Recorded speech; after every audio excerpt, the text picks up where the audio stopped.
Why obstacles define us?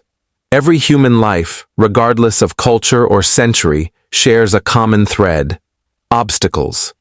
They are the walls that block our path, the sudden storms that derail our plans, the illnesses, betrayals, and failures that shake us at our core. For many, obstacles are something to curse, to escape from, or to resent. But for Marcus Aurelius, the philosopher-emperor of Rome, obstacles were something entirely different. In his meditations, written not for public eyes, but as private reminders to himself, Marcus revealed a radical truth. The impediment to action advances action. What stands in the way becomes the way. This single line, one of the most quoted in Stoicism, encapsulates a philosophy that turns the traditional response to hardship upside down. Instead of asking, "How can I avoid this?" Marcus would ask, "How can I use this?" In this exploration, we'll go deep into Marcus Aurelius's life, the roots of Stoic philosophy, and how his maxim, "The obstacle is the way," can transform our modern struggles. By the end, you'll see that obstacles are not interruptions to the path. They are the path. Chapter 1. The World of Marcus Aurelius. To understand why Marcus wrote such words, we need to step into his world, the 2nd century Roman Empire. Rome was powerful, yes, but it was also fragile. Its vast borders were constantly threatened by invading tribes. Inside the empire, corruption, disease, and political betrayal were ever present. Marcus Aurelius was not just a thinker, he was an emperor. Unlike philosophers in ivory towers, he lived daily with decisions that could mean life or death for thousands. He inherited a world where comfort was rare and danger was everywhere. During his reign, Rome faced 2 great crises: the Marcomannic Wars, decades-long battles against Germanic tribes at the northern frontier. Marcus spent much of his reign on military campaigns, often writing his meditations from tents near the Danube River. The Antonine Plague, a devastating epidemic that may have killed millions, including his own co-emperor, Lucius Verus. Some historians believe Marcus himself died from this plague. Imagine being both the ruler of the most powerful empire on earth and a man surrounded by constant disease, death, and betrayal. For Marcus, life was a battlefield, both external and internal. Chapter 2. The Stoic Roots of the Idea. Marcus did not invent Stoicism, but he embodied it.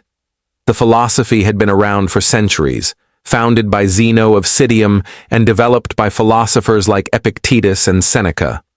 The central idea was simple yet profound. We do not control what happens to us, but we control how we respond. The Stoics believed that obstacles, hardships, and even tragedies are opportunities to practice virtue, courage, justice, temperance, wisdom.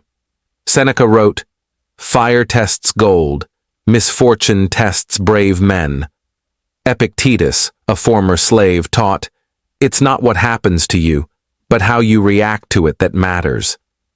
Marcus absorbed these lessons deeply. He realized that the emperor has no special immunity from pain. Instead, he must model how to transform it. Chapter 3. The Obstacles of Marcus's Life. Marcus. Aurelius's life was not a tale of comfort and luxury. It was a series of trials, betrayal in the Senate. Even as emperor, he faced plots against his life and resistance to his reforms. Family tragedy. Many of his children died young, a fate common in ancient Rome, but no less heartbreaking. War weariness. He spent more time with soldiers on the frontier than in the palaces of Rome. Cold, hunger, and fatigue were constant companions. plague. He watched his empire weakened by disease, powerless to stop it. Yet, despite all this, his writings never drip with bitterness. Instead, they radiate clarity, acceptance, and resilience. His meditations remind himself and us that suffering can be turned into wisdom if we meet it with the right mindset. Chapter 4. The obstacle is the way, the core maxim. Now we arrive at the central teaching. The impediment to action advances action. What stands in the way becomes the way. What does this mean? It means that every obstacle carries within it the seed of opportunity. Instead of resisting the obstacle, Stoicism teaches us to use it. If you face fear, it's an opportunity to practice courage. If you face injustice, it's a chance to practice justice. If you face failure, it's the moment to practice resilience. For Marcus, the obstacle is not a wall, but a stepping stone. Think of water flowing down a mountain. When it meets a rock, it doesn't stop. It flows around, over, or through it. In time, the obstacle becomes part of the river's path. This is how we must face obstacles, not as interruptions, but as guides. Chapter 5. The 3 disciplines in action. Stoicism offers practical tools to transform obstacles. Marcus used 3 in particular. 1. Perception. See clearly. We must look at obstacles without exaggeration, stripping away emotion and distortion. Marcus often reminded himself, "You have power over your mind, not outside events. Realize this, and you will find strength." An obstacle is not inherently good or bad, it simply is. How we perceive it determines its meaning. 2. Action. Move forward. When blocked, don't freeze in despair. Ask, what can I do right now with what I have? Even small steps matter. Marcus practiced this on campaign, making decisions daily to keep Rome alive. 3. Will, endure, and transform. When no action is possible, when fate deals an unavoidable blow, we exercise will. This is the inner strength to endure without breaking, to bend without shattering. These 3, perception, action, will, form the core Stoic method of making obstacles into the way forward. Chapter 6. Modern lessons from Marcus. Marcus's words are not dusty relics. They are tools for today. How can the obstacle is the way help us now? Workplace challenges. When passed over for promotion, instead of despairing, ask, what can I learn? How can I improve? Personal failure. When a project collapses, it's not the end, but a lesson. Failure refines our process. Health struggles. Illness can sharpen appreciation for life and teach patience. Relationships, betrayals, or disappointments teach us boundaries, forgiveness, and resilience.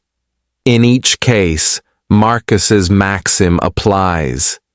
The obstacle is not an enemy, but a teacher. Chapter 7.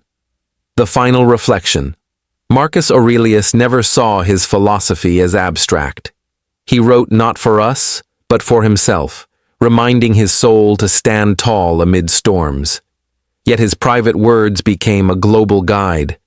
His reign ended not in triumph, but in weariness. He died during the plague, leaving Rome to his son, Commodus. And yet his legacy is not marble statues or military victories.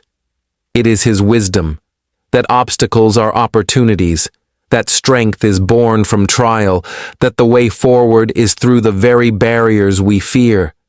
So when life feels impossible, when walls rise before you, remember Marcus. Remember his line. What stands in the way becomes the way. Because obstacles do not block the path, they are the path.